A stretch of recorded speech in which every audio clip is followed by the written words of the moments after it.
Hi, welcome to our next tutorial. In this one we're going to talk about timers and scoring. So, I've already got a world started here. It's called Apple Saucer. So we'll load that up. And what we have, simple square little piece of world with the saucer flying around, apparently random. So, get back into edit mode with the escape key. And here we are. Now you can see that there's already a path that I put into place, and that's what the saucer is following. If we click on the object edit and look at the saucer's programming, you can see that he's moving on a path, and that's all he does. Paths are a really nice way of controlling where the programmed characters move. So if you're doing a Space Invaders type game or anything where you need somebody to follow a path, this is your solution.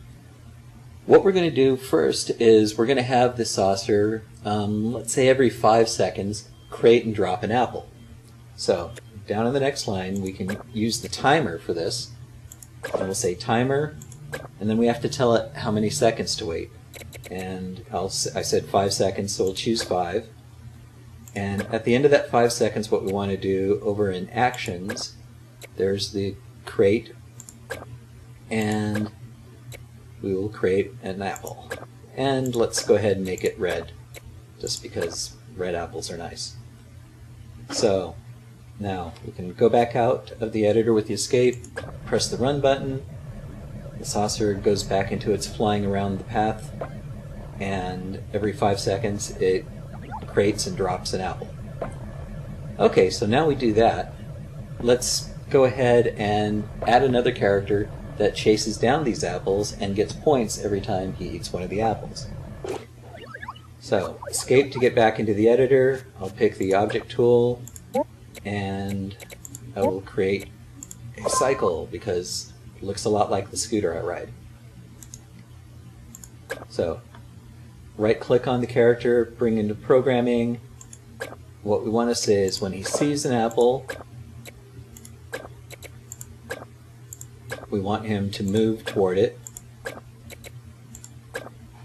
and when he gets to the apple he's going to bump into it, so when he bumps into the apple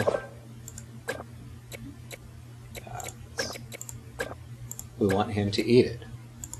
Now we also want a way to keep track of how many apples he's eaten and give him some score. So we can also say, well, when he bumps into the apple, we'll use under the game menus, there's a plus score, and we'll say score, add 1 point, and the scores are color coded, so we'll say to the red score. Now, one thing that you notice here is that we're doing this test to see, oh, did he bump an apple, then eat it? Did he bump an apple, then score 1 point? We're doing the same thing twice. Kodu allows you to kind of do a bit of a shortcut here, where I can take this row, and if I move it to the right, then it becomes a child to this other row, and I can actually delete this test. And this will only happen when this actually becomes true. So when he bumps the apple, he will eat it and he will score 1 point. So it's a nice little shortcut, and it makes some other more advanced programming things a lot easier to do. But just keep that in mind. So let's escape to get out of here and run the game. Now if you'll notice up in the upper right hand corner of the screen there's already a score of 0 there in red, and he sees the apple, he chases it down, and he scores a point. He's chasing the next one down,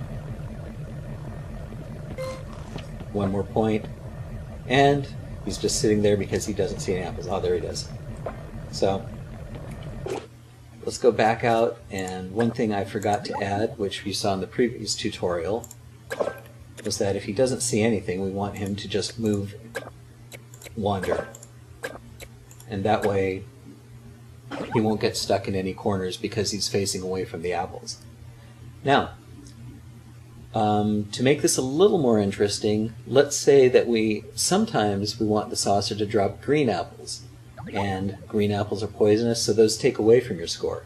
So let's see what we need to add for that. So first of all, we go to the saucer, right click, choose program, and for that we'll say we want it to be maybe between 10 and 20 seconds that the saucer creates a green apple. So here we take the timer. Now, in this case, he's doing it exactly every 5 seconds, but we want to have this kind of randomness, a little bit of variability. Now, to get from 10 to 20, what we can do is say 10 seconds, random, 10 seconds. What this is going to do is going to say the random means whatever's to the right of it goes from 0 to 10 seconds, and this is added to the existing 10 seconds. So what we end up with is between 10 and 20 seconds. And here we want to create another apple, but in this case we want to create one that's green. And then in our cycle we can go program him and say, well, we want him to avoid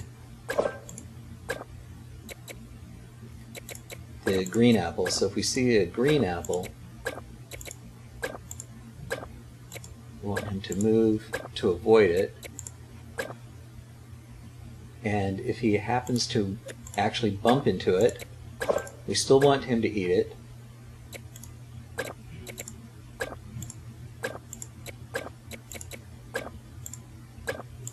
But in this case, instead of adding to a score, we're going to subtract from the score. So we're going to say subtract, and we'll say the worth -5 points. Now, one other thing I need to do is up here I just say C apple. So this means that he's going to go after any apple, not just the red ones. So we need to go ahead and be a little more specific there. Say when he sees a red apple, he wants to move toward it, and it's going to be only red apples that cause him to get points. So now that we're done with that, we go and run it, and you can see that first of all the cycle immediately starts moving because of the move wander, instead of sitting and waiting for the first apple to show up. And there, hey, we've got our first green apple. So far he hasn't run into it, and well, we can just let this go as long as you want. But what we've covered here is how you can add scoring into your game to keep track of things. You can have positive scoring, you can have negative scoring, and how you can use timers to add a little variability and to continuously create more objects in the game. So have fun.